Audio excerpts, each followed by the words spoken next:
Some Sifrei Torah are read from 3-4 times a week. Some are read only on Shabbos. Some Sifrei Torah only read on special occasions, maybe Hanukkah, Rosh Chodesh, Chagim. And there's some Sifrei Torah that sit in the Aron Kodesh untouched. Once a year in Simchas Torah, they'll take them out and dance with them, but almost never opened. And Chazal tell us that even a Sefer Torah needs a mazel, because even a Sefer Torah is not necessarily going to be read as often as another one. And I believe that this is a fine parable. Even a mitzvah needs a mazel. There's some mitzvahs that are extremely popular. I don't think we can even imagine what it's like to have Pesach without matzah, Sukkot without a sukkah, Hanukkah without candles. But yet there are some mitzvahs that are very, very unpopular. And maybe amongst the least popular of all the mitzvahs is, as Mishabura brings in Siman Kuf Nun Vav, V'alachta b'derachav, to go in the ways of Hashem. There's a mitzvah asay min Torah to be domet Hashem, for us to make ourselves like Hashem. And Chazal explained to us what that means, v'polosov atovos, to be like Hashem in His good actions, v'amidos hanechbados, and the beautiful midos, she is so Abraham, that a person should be acclaimed with. Meaning to learn to be kindly, good, giving, forgiving, mahu rachum af atarachum, just like Hashem is merciful, so too you need to learn to be merciful. This is a distinct mitzvah in the Torah, to work on my midos, to work on my character traits, to be kinder, more forgiving, a nicer guy. And ironically, it is central to so much of our avodas Hashem, and yet it's almost forgotten. The linchpin, the pivot of all midos is humility. And ironically, of all the midos, it's probably the least worked on. And I'd like to share with you why I believe this is. You see, the midah of humility is probably the least understood. And it's the one that's so difficult to work on, because if you don't know what it is, you certainly can't work on it. And even more than that, who wants to think of myself as nothing? I want to think of myself as successful. I want to think of myself as an accomplished person. Who wants to think of myself as nothing and a garnet? And I believe that is a fundamental misunderstanding of the midah of humility. And what I'd like to do is take a little tour, a little basic understanding of this midah, what it is, how it functions, and how one can acquire it. So let's begin with the following. Moshe Rabbeinu was given the task of bringing down the Torah to Bnei Adam, the greatest kavod, the greatest honor. He was to go to Shemayim and receive the Torah and then write it down. And the Torah that we have today was received by Moshe Rabbeinu on Har Sinai, written down by him. Needless to say, Moshe Rabbeinu was an accurate scribe and was very, very meticulous in every os. Their entire mesechtas that are learned out from one extra letter in a word. Every word of the Torah is exact. Every word has tremendous lessons. And Moshe Rabbeinu was an incredibly accurate and careful scribe, with one exception. There's one pasuk in the Torah that Moshe Rabbeinu changed. Not changed actual letters or words, but if you look in any Sefer Torah, the word Vayikra, the first word in the Parsha Vayikra, the first word in the Sefer Vayikra, the Aleph is written small. The last letter is written much smaller than the rest. And the Baal Turim explains to us, why is Vayikra always appear with a small Aleph? Because Hashem said to Moshe, I want to call you out. See, already the Klal Yisrael had received the Torah. We were in the Midbar, the Ol Moed was built, and Hashem called from the Ol Moed, Vayikra Hashem and Moshe, Hashem called out to Moshe. And when Hashem told Moshe to write that, Moshe Rabbeinu said, no, it's too much covered. Who am I to be singled out? Who am I to be called out? I'd rather write Vayikar, the way Hashem refers to Bilam. When Bilam got a nevuah, it was just an occurrence, like a random occurrence. It just happens to be that Hashem appeared. Says Moshe Rabbeinu, I want to write the word Vayikar without an Aleph. It's too arrogant, too much honor to write, Hashem called me out. Hashem said, no, write it with the Aleph. Moshe Rabbeinu said, I don't want to do it. Hashem said, do it. Moshe Rabbeinu said, fine, I'll do it, but I'm going to do it under protest. I'm going to make the Aleph smaller, And in fact, Moshe Rabbeinu wrote the Aleph smaller, and we have a Masorah to this day that we write the Aleph in Vayikra smaller than the rest of the Osios in the Sefer Torah. Now, this is a very interesting example of humility. And again, the Baal Turin says it's his extreme humility. But I'd like to ask you a very obvious question on this Baal Turin. A humble man listens to his creator. The creator of the heavens and the earth said, write the word Vayikra. Moshe says, no, I want to write Vayikra. Hashem says, no, you have to write it. This is the way to do it. Moshe says, I don't want to do it. Hashem says, do it. Moshe says, okay, I'll do it, but under protest, I'll write the letter small. That's not humble. A humble man listens to his creator. A humble man obeys Hashem. This doesn't sound like an example of humility. If anything, it sounds like arrogance. How does the Baal Turim tell us that this was out of his extreme humility and in fact is an example of the greatness of Moshe? And I believe the answer to this question is fundamentally predicated on understanding what humility is.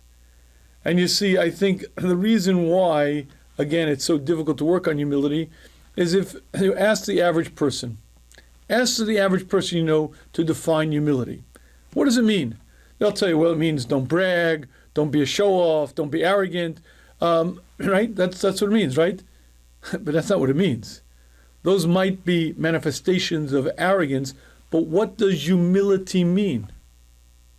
And the first reason why, again, it's very difficult to work on humility is if you don't know what it is, you can't exactly work on it. But the second reason is because we don't understand it. I don't want to feel like a loser. I want to feel successful. And humble people are losers, and they're just meek, timid mice, and I don't want to be like that. And I believe that this is a fundamental misunderstanding. But if you'd like to understand how much we misunderstand what the midah of humility is, let me ask you the most overt, obvious contradiction that you could ever imagine. The Medrash tells us that in order of creation, Adam was last. First, Hashem made everything. The heavens, the stars, the sun, the moon. Hashem created all the animals in creation, all the vegetation, everything was ready. And at the last moment, then Hashem created Adam. Why? The Medrash explains, much like if one invites a person to a banquet. First, what do? You prepare the food. Then you lay out the table. You set it. You lay out the glassware. You chill the dishes, chill the drink. When everything is all ready, then you invite the guest in to the elaborate meal. Explains the Medrash, that's exactly the point. Hashem created everything for Adam. The purpose of creation was man. Everything in creation was brought into creation for man's purpose, and therefore everything had to be prepared, everything ready for man. Light and darkness, atoms, molecules, quarks, the laws governing physicality, gravity, quantum mechanics, the sun, the moon, everything in creation, and then at the last moment, the purpose of it all, Adam Harishon. And I often wonder what it was like to be Adam Harishon. Keep in mind, Adam Harishon was not born a child. Fully mature, fully cognizant, an adult, he opens his eyes and sees a world replete with wonder, a world full, a beautiful, incredible world. And because he was Hashem's handcraft, he was brilliant. He understood everything. He understood Hashem as much as a human being can. He understood the world. And he came with a fully loaded Wikipedia. His entire brain was filled with knowledge. And he understood that everything in creation was brought into creation for him and him alone. He understood that he was the guest. He knew that the purpose of it all was him. Every animal in creation bowed down to Adam with a fear, with a trepidation, with a respect.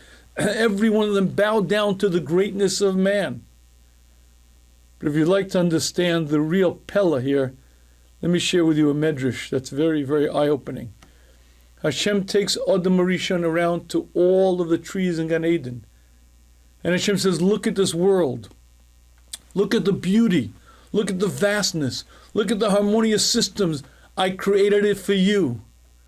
Pay attention.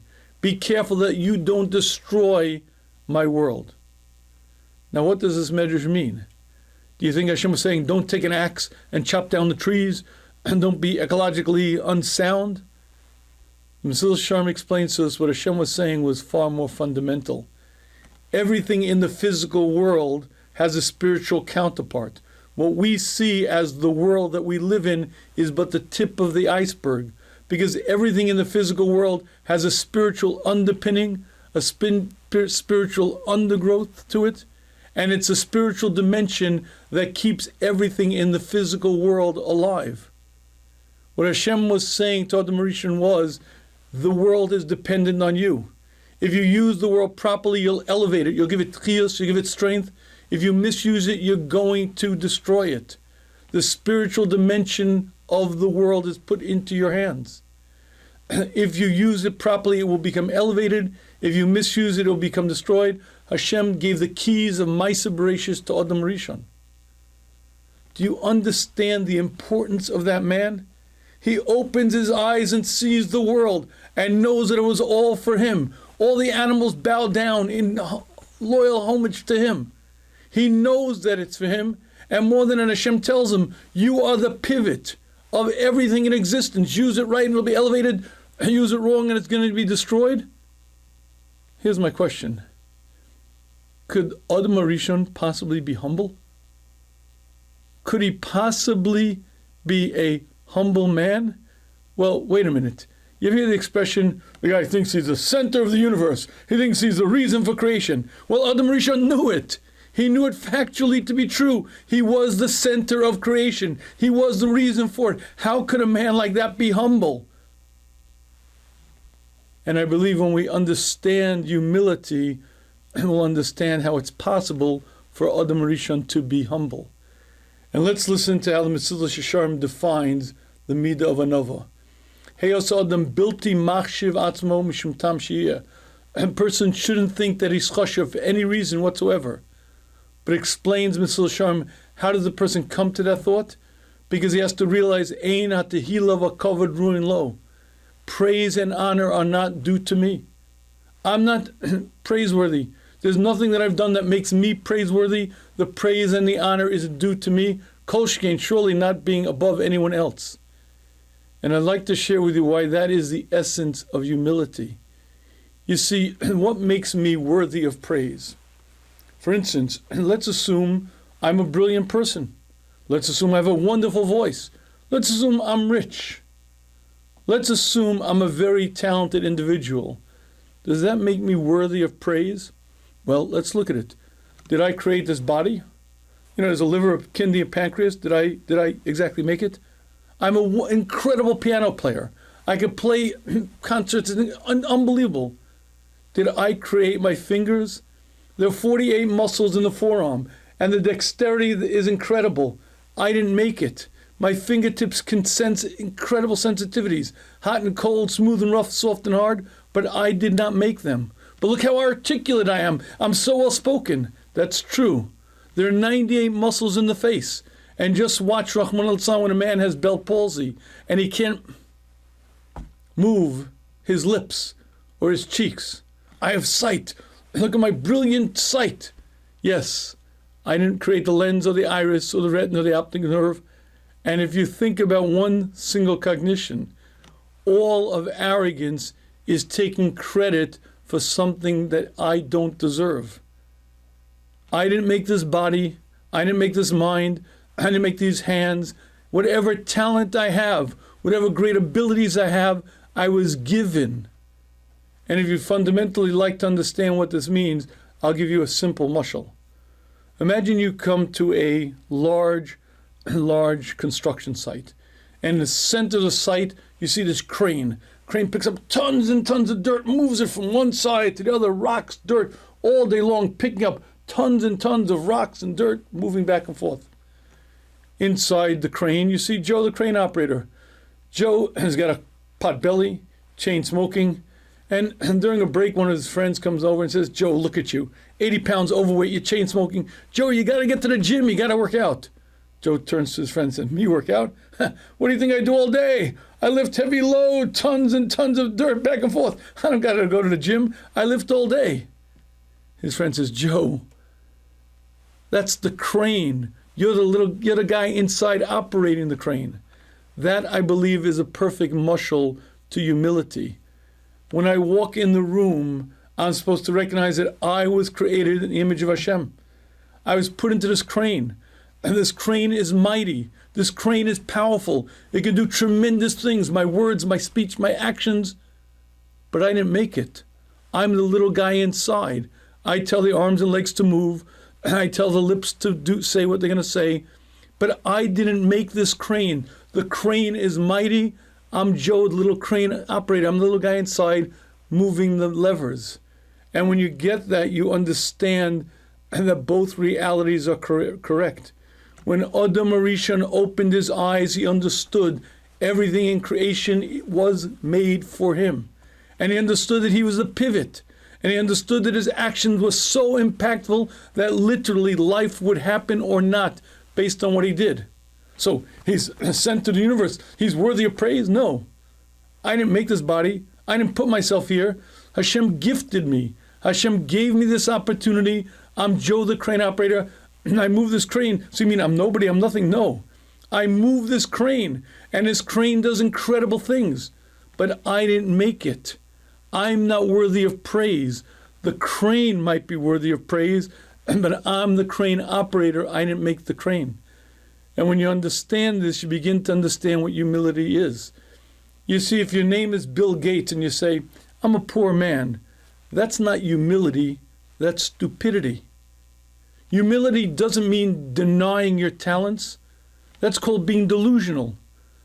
If I was granted intelligence or beauty or grace, charm, success, whatever it may be, to deny it would be utter folly, because it's not true. To take credit for it is arrogant. To take credit, I am the rich guy, I'm brilliant. You know how smart I am? 1 second. If it's true that I am smart, if it's accurate, that's an accurate assessment. So therefore I'm worthy of praise because I'm brilliant. Well, 1 second, fellow. You know how to shape the brain? You know how to weave the 100 billion neurons of the brain? You know how to form that? Not exactly. I'm the little guy inside. I was put into this body, given this grand opportunity to grow, to accomplish, to do tremendous things. So the crane certainly is worthy of honor, but I'm the little guy inside. And this dichotomy is the great secret of humility. I'm supposed to recognize my talents, recognize my abilities. An accurate assessment of who I am is fundamental to success in any endeavor in life. And yet I'm supposed to recognize that these talents, these gifts were given to me. There's no praise coming to me for it, no honor coming to me. I was gifted with, I have a tremendous opportunity. What I can do is incredible. But at the same time, there's not a sense in my heart that I'm worthy of praise. I'm not a special person. I'm not worthy of honor. I'm just a creation. I'm Hashem's creation standing here. And when you understand this, you're able to understand Moshe Rabbeinu. Moshe Rabbeinu was charged with bringing down the Torah to Adam. Moshe Rabbeinu was charged with writing the Torah. But he wasn't just a scribe. He was given the capacity to be the one to understand and give over the transmission. And with that transmission came a tremendous responsibility. Do it in a way that you're supposed to, but Moshe Rabbeinu was given tremendous leverage, and there were certain things he was allowed to do. When Hashem said, write Vayikra, Moshe Rabbeinu said, no, it's too much honor. Hashem said, write it anyway. Moshe said, no. You gave me this position, you allow me certain latitude. I don't want that much honor. I want to write it small. And in fact, Hashem agreed, and what Moshe Rabbeinu did was correct. This is an example of towering humility. A man who understood the gravity of his position. A man who understood exactly the opportunity that he was given, and at the same time remained so humble. I don't want the honor. I don't want people knowing Vayikra Hashem calls me out. And what he did was proper, correct, and this is exactly an example of humility. And as I said a moment ago, humility is probably the single most misunderstood midah. Ask people what anger is, what jealousy is, and they might be able to define it. But be humble is much more difficult to understand. And let me make it very clear. If you find a Bowery bum, A guy who sleeps in the street. A guy who never changes clothes, never washes. A guy who just lays in the street getting drunk. You're not looking at a humble man. What do you mean he's not humble? Look, he's not caught up in how he dresses. He's not even concerned about how he looks. He's not even concerned about how he smells. So obviously he's very humble. That's not called humility. That's shifla sa'adam. And it's not recognizing who you are. Humility begins after you understand your God-given talents. Humility begins after you understand the great opportunity that Hashem gave you. Hashem gave me talents and abilities. Hashem is going to help me succeed. And at the end of the day, I can do tremendous, tremendous things. So I'm worthy of honor and praise? No. I'm Joe the crane operator. I'm the little guy inside. I didn't create these arms, this head, these lips. I didn't make this thing called me. If I move the levers, I'm given credit. That's a special, special favor that Hashem grants us.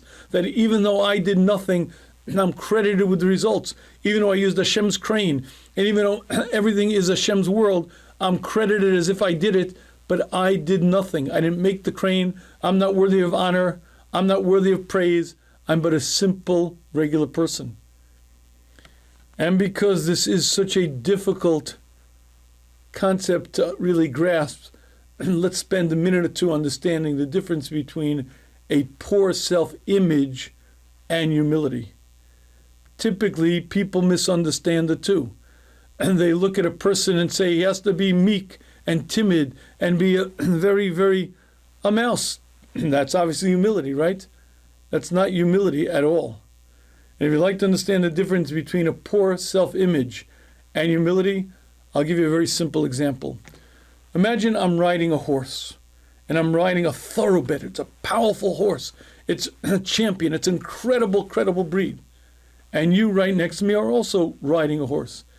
But your horse is an old, decrepit mare, and we're going along the trail, and I look at your horse, and I say, wow, what a mighty horse. What a powerful horse. My horse is so insignificant compared to yours. I'm nobody, nothing. That's an example of a poor self-image because it's inaccurate. It's not correct. I'm riding a thoroughbred. You're riding an old mare, and I need to recognize the power of this horse. Would you like to know what arrogance is? Arrogance is when I say, I'm mighty, I'm powerful, because I'm riding this horse. Well, fella, wake up. I didn't make the horse, and I'm not the horse. I'm riding the horse. The horse can gallop at a tremendous pace. The horse is very powerful, but I'm not the horse. I'm the guy riding the horse. And the poor self-image is when I deny that my horse is powerful. Arrogance is when I think of me as the horse. Look how powerful I am. Look how fast I am. And if you don't know what I mean, just give the keys of your car to a teenager. Watch a teenage boy get behind the wheel of a car. Vroom, vroom, wah. I am powerful. I am mighty. I am fast. Fellow, no, you're not. You're driving a vehicle. You're driving a car. The car may have 200, 300 horsepower. That's very impressive. But you're the guy driving the car. Now, you can get places very fast. And if you do it well, you can accomplish great things. But you are not the horse. You're not the car. You're the guy driving the car. And when you understand that, you understand that you have talents, you have abilities, you have things that you have, but they were granted to you. Let me take an example. Imagine you have a very attractive young woman, and she looks in the mirror and she says, I'm gorgeous. I'm just gorgeous. That's called arrogance. If she looks in the mirror and says, I'm ugly, that's called delusion. She's supposed to look in the mirror and say, Hashem granted me beauty. That's a gift, a wonderful gift. Hopefully I'll use it appropriately, I'll use it properly, but it's a gift from Hashem. If I have a beautiful voice, 20,000 people come to hear me. My name is Ishai Ribo, and they pay $50 to hear me sing. I fill the stadium. Wow, look at the great singer I am. Look who I am. That's called arrogance. For me to say I don't know how to sing, I don't know how to write a song, is called stupidity. I'm supposed to recognize that I have talent on loan from God. Hashem gave me this great talent, I can write music. Hashem gave me this great talent, I can sing. Hashem gave me this great talent, I can learn, I can speak, I can do many things. That's great, that's fantastic. But it was granted to me, given to me. How much honor is due to me? Nothing. I didn't make the horse, I didn't make the car, I didn't weave the skin on my face, I didn't create the vocal cords. but I'm a great singer. Hashem granted me a tremendous gift. As long as I remember that this is a gift granted to me from Hashem, talent on loan from God, there's no arrogance there. I recognize the gift.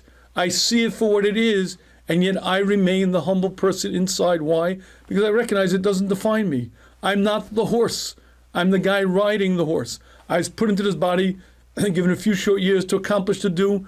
Now this crane is mighty. It can do tremendous things. It can change the world. So I'm deserving of honor. I'm a chashuv guy, right? Wrong. I may be credited with the results, but that's not due to me. Hashem created the body. Hashem created my mind. It's Hashem's world. It's talent on loan from God. And very telling, the Mesilas Yesharim explains that this concept is life-changing. If we could ever get this concept, it would totally reverse our entire perspective. And he explains why. He says, imagine you have a poor man, and every day the poor man comes to the rich guy, and the rich guy gives him a large sum of money. Each day the poor man comes to the door, and each day the rich guy gives him a large sum of money. The larger the gift, the more appreciative and the more humble the poor man's going to be. The poor man recognizes he doesn't have the money. It's granted to him from the rich man, and he needs it every day. And if today he doesn't get it, it's going to be gone.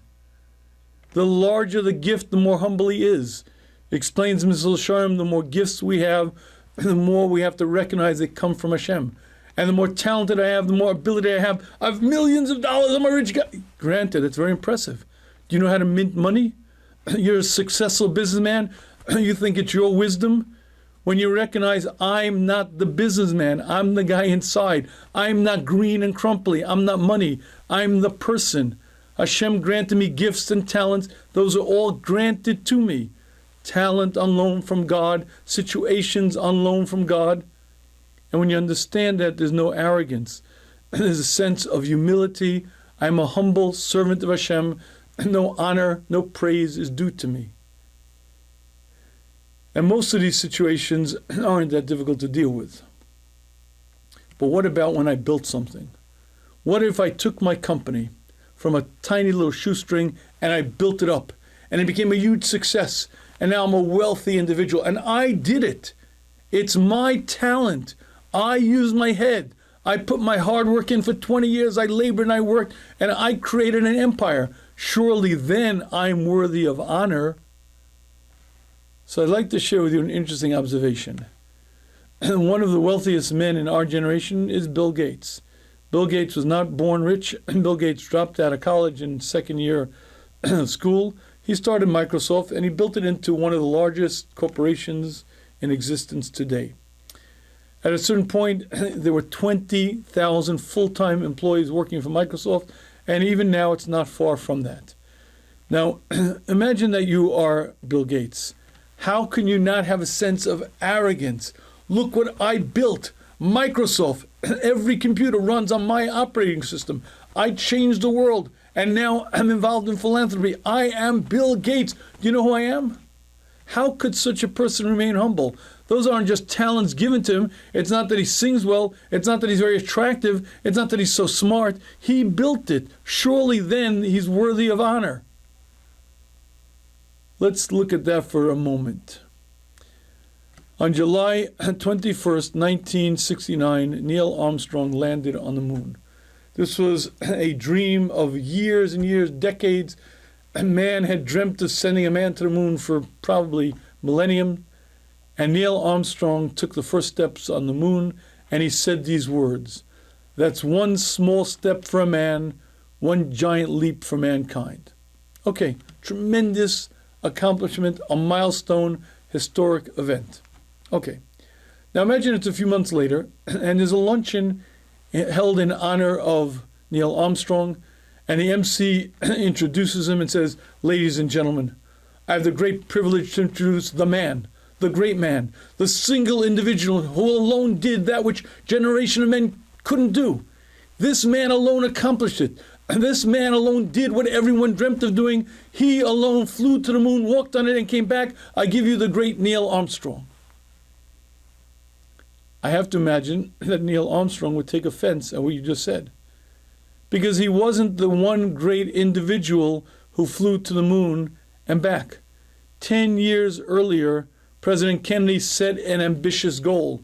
We will land a man on the moon by the end of the decade and bring him back alive. And an entire generation focused their energies, their purpose, and their mission on bringing that to fruition. You see, Neil Armstrong doesn't really know that much about meteorology. He doesn't know how to form jet fuel. He doesn't really know much about transistors and capacitors. He doesn't really know much about programming. It took a generation of men, all focused, the greatest names in science, the greatest minds, all contributing, all bringing together to create that rocket ship and guide it. But more than that, it was one generation built on generations and generations of knowledge, starting with the Wright brothers back in the early 1900s. Starting back then with them learning how to fly, every generation, every decade added new wisdom, but even that began after an entire history of mankind uncovering and discovering things. It is true that Neil Armstrong landed on the moon. It is not true that he did it alone. An entire world, an entire history of mankind brought him to that point. So is there any credit? No credit due to him? He didn't do anything? Oh no, he did something. He was the one who was fortunate to be in that position. Did he do it alone? He sure didn't. And when you recognize this, you understand what arrogance is. Arrogance is sheker. Arrogance is a lie. Arrogance is taking credit for that which is not credited to me. Taking credit for my voice, for my mind, my beauty, my charisma. I am a rich guy. I'm a smart guy. It's all about me. I get credit for it. That's arrogance, and it's sheker. It's a lie. If I recognize that I have talent on loan from Hashem, I remain a humble person. A humble person is recognizing there's no honor due to me. I'm but the creation. I'm the one inside. I'm Joe the crane operator. Arrogance is the sense of to me is due credit. Honor is due to me because look what I've done, look what I've accomplished. And the reason why it's sheker is because when you cut through the smoke, you realize there's no credit due to me. Neil Armstrong did not fly to the moon alone, and I did not build my company alone. I had tremendous amount of help, and it took tremendous amount of people. And if you'd like to see what I'm referring to, let me share with you a very fascinating interview of Bill Gates. And Bill Gates was on a Larry King show, and this was when Bill Gates was at the height of his wealth, and Larry King was just astonished. He said, "It's amazing, you were a college dropout, and now you're the wealthiest man in the world. It's just amazing what you've done." And Bill Gates said, "Larry, I was in the right place at the right time, and luck had a lot to do with it." Pretty humble. "But Larry, I want you to know," he goes on to say, "there were a lot of other people in the right place also. There was one difference. I had a vision. I saw the potential, and I had the vision." But he goes on to say, "Larry, there were a lot of people in the same place, and a lot of people who saw that vision also. And the big difference was I took massive and immediate action." And with that, I believe he defined very well his success. He did not build a mediocre kind of company. He built the world-class empire called Microsoft. But he realized the why behind it. He was the right guy in the right time. He saw the vision, and he stepped forward. So how much credit is brought to him? It took 20,000 people. It took an industry. It took a world to bring him. So what credit is due to him? Very, very little. But he is the recipient of the results. He is the owner of the company, and I believe that well defines how a human being is supposed to view themselves. If I accomplish something, Baruch Hashem, that Hashem gave me this opportunity, put the right people in place, and put all the right circumstances there. Hashem put me at this moment. By the way, had Bill Gates been born 20 years earlier or 20 years later, he'd be a high school science teacher wearing brown sweaters and brown shoes. He happened to be the right man in the right place, saw the vision, and then capitalized. So what credit comes to him? He took massive and immediate action. For that, he's credited. But the building of it, the success, is not him. He gets the results because Hashem put him there. And he's lucky enough to be there. But the bottom line is all of the success, the 20,000 employees, and the entire market that was created, and everything that happened was orchestrated out of him. Sheker, the lie of arrogance, is where I take credit for it all. I take credit for my voice, my intelligence, my brilliance. I take credit for the world. I take credit for my company. It was my wisdom, my success. No one else gets credit because it's all due to me. That's sheker, it's a lie, it's arrogance. And humility is a very clear understanding. Recognizing the talents that Hashem gave me, recognizing my abilities, and recognizing that Hashem gifted me with this capacity to work. And Hashem allowed me to put in the hard work. And Hashem made it successful. And Hashem arranged for this one to this one. There's so much that happened. It's incredible. I'm so grateful. And the more my success, the more my appreciation, and the more my humility. Because I'm clear-headed and I'm able to see I didn't make the crane. I didn't bring about the situation. I didn't make the world. You see, the world is afraid to be humble because they don't understand humility. Humility is not thinking of yourself as a nothing. Humility is thinking of yourself as a creation, as a nivra. Hashem made me. I'm but a humble, simple person. But I was gifted with this crane. And what this crane can accomplish is incredible. What this crane can do is beyond description. So I'm worthy of honor and praise? No. I'm a little guy inside. And the reason why the average person has great difficulty understanding humility is because we want to be successful. We want to do things. Well, you should. And Hashem gave you all the talents. Hashem gave you talents to do and accomplish, and you have to use them, and you have to seize the moment. And you also have to recognize that you are a creation. When you keep those two things in balance, you have a humble sense of I am the creation. And to me, no credit and praise is due. I am but a nivra. I'm living in Hashem's world, so I'm worthless, I'm useless. No, I can accomplish tremendous things. I can build, I can do, I can change myself, change the people around me, and I have to use tremendous energy. And I have to take massive and immediate action. And all the while I have to recognize that my success and everything that I am comes from Hashem. Humility is not delusion. Humility is not thinking of yourself as nothing. Humility is recognizing that it's a gift from Hashem. You see, if you take the biggest Baal Gaiva in the world, they sell themselves short. The biggest arrogant person in the world doesn't understand is important. And you're far more important than the biggest Baal Gaiva in the world can imagine. Because you and I were created in the image of Hashem. That's a Mishnah in Sanhedrin. And Mishnah says, Chayav Adam Lomar, a person's obligated to say the words, Bishvili Nivra Olam. For me and me alone, Hashem would have created the world.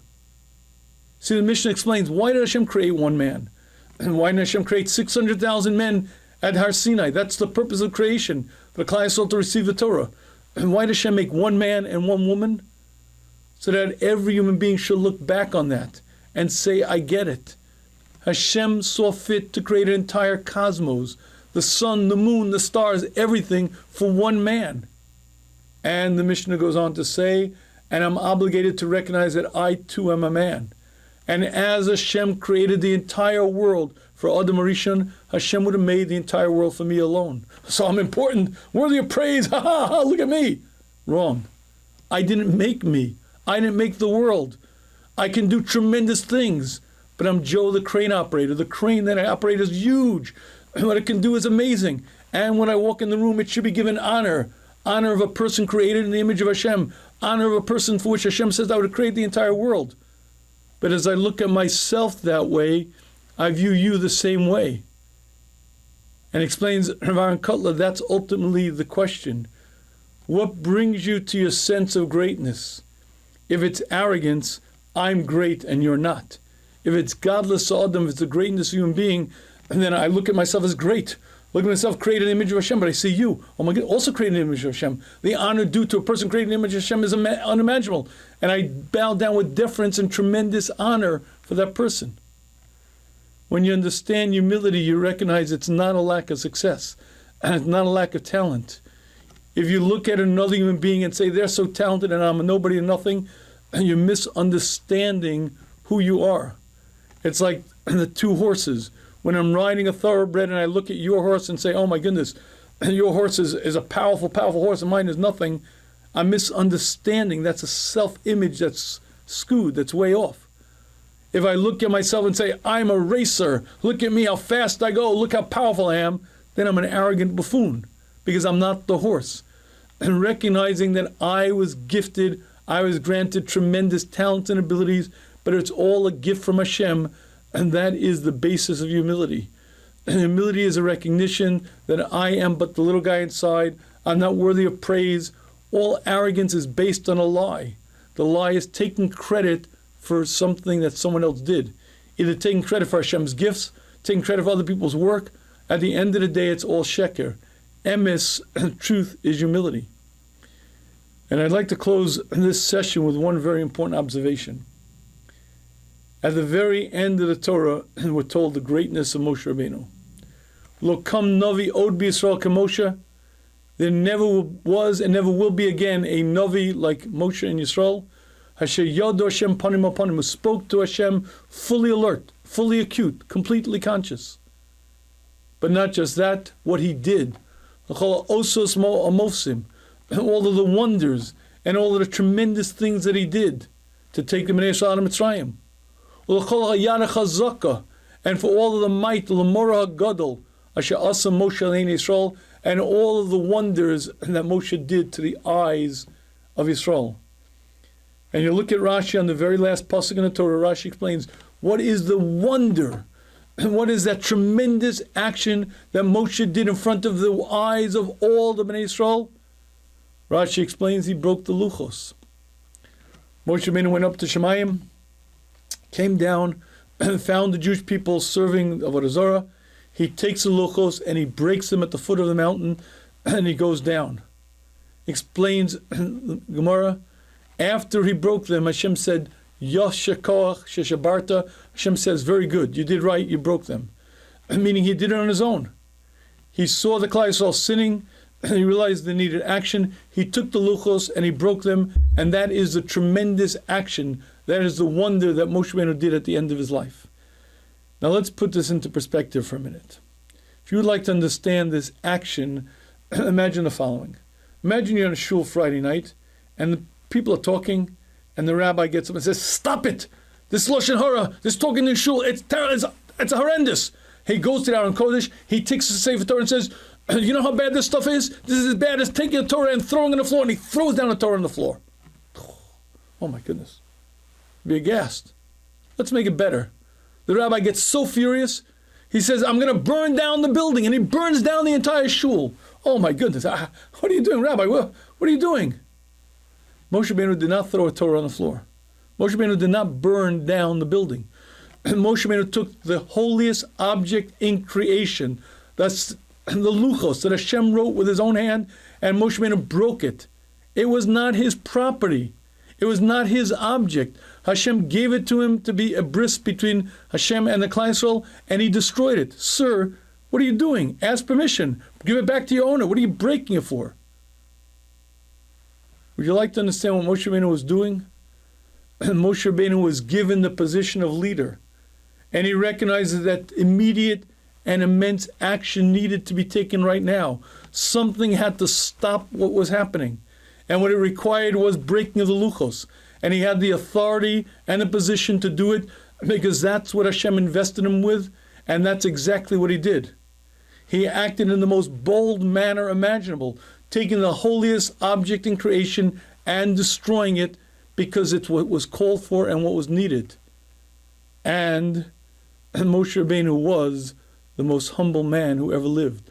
Va'ish Moshe anov ma'od mikol ha'adam asher al pnei adamah. There never was nor ever will be a man as humble as Moshe. Well, humble man, breaking Hashem's luchos, standing up there bold and brave? Yes. Because humility doesn't mean being meek and timid. Humility doesn't mean being, I can't, who am I, how to go? You're a leader, you have to stand up and be bold, you have to take brave action, and you have to seize the moment. Humility isn't being timid, humility is recognizing it's all from Hashem. All the talent, all the abilities. I'm Joe the crane operator, I'm just a guy moving the levers. But I was put into this position, and this crane is mighty, what it could do is amazing. What it could do is a tremendous, and I have to use it. And when I use it, I recognize that it's a gift from Hashem. Hashem gave me this crane. Hashem put me in this position. I have to seize the moment. If I do right and I do accomplish, I'm given credit for it. But at the end of the day, there's no honor due to me. And this great dichotomy is exactly how a person remains humble. Recognizing his strengths, recognizing his talents, recognizing that it's all from Hashem allows a person to accomplish, to do, and not be arrogant. But attaining this requires a tremendous amount of perspective and a tremendous amount of work. And in Mitzvah Hashem, as we go through the rest of the series, we're going to deal with these concepts and how to apply them.